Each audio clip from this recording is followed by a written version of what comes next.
This is NewsBreak26 in Southwest New Brunswick. I'm Nathalie Sturgeon.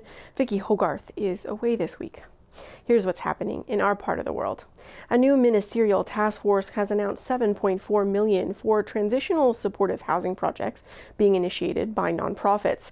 It's the first funding doled out by the task force since it was created 5 weeks ago.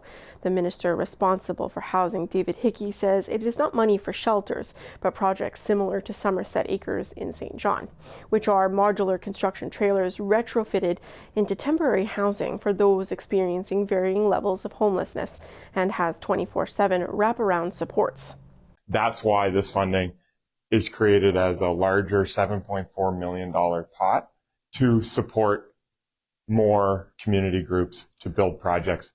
We've seen tremendous success in Somerset Acres, but we also recognize that there's community nuance in every part of the province. So they've got to come up with projects that will work in specific communities.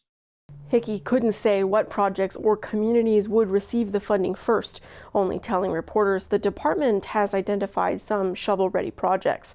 The Liberal government has committed to reducing homelessness by 40% by 2029. Hickey told CHCO-TV in response to concerns in St. Stephen about the ongoing homelessness crisis that the government understands the status quo is unacceptable.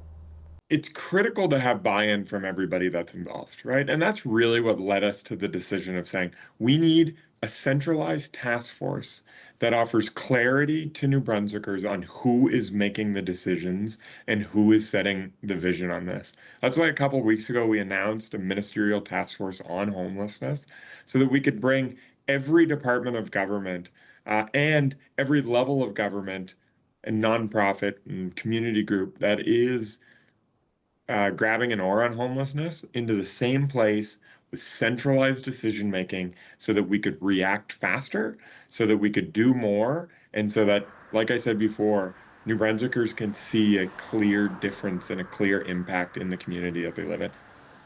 Turning to St. Andrews now, where a new spa has broken ground with the hopes of turning the town into a four-season destination. USFA by the Sea is under construction in partnership with Harbourtown Builders and the Algonquin Resort. The spa is Nordic and promotes Scandinavian wellness traditions designed to promote relaxation, rejuvenation, and holistic well-being. Geneviève Nolette is the founder of the brand and owner of the USFA Spa in Moncton. She is excited to provide this experience to those visiting St. Andrews. I love St. Andrews. I come here as a tourist. Like to plan vacations around what's to do around this city, but it's mainly in the summer, to be honest. So having a Nordic spa will definitely draw a lot of people in the shoulder season, especially in the winter where the Nordic experience is super popular. St. Andrews councillor Steve Neal says this is a positive addition to the community, paving the way for the community to expand the shoulder tourism season. This is a huge economic driver for the region. It's great to see the hotel management invest, willing to invest in our community. The addition of the Nordic Spa, again, their popularity, it should be a huge bonus for St. Andrews, again, to help us become that four-season destination.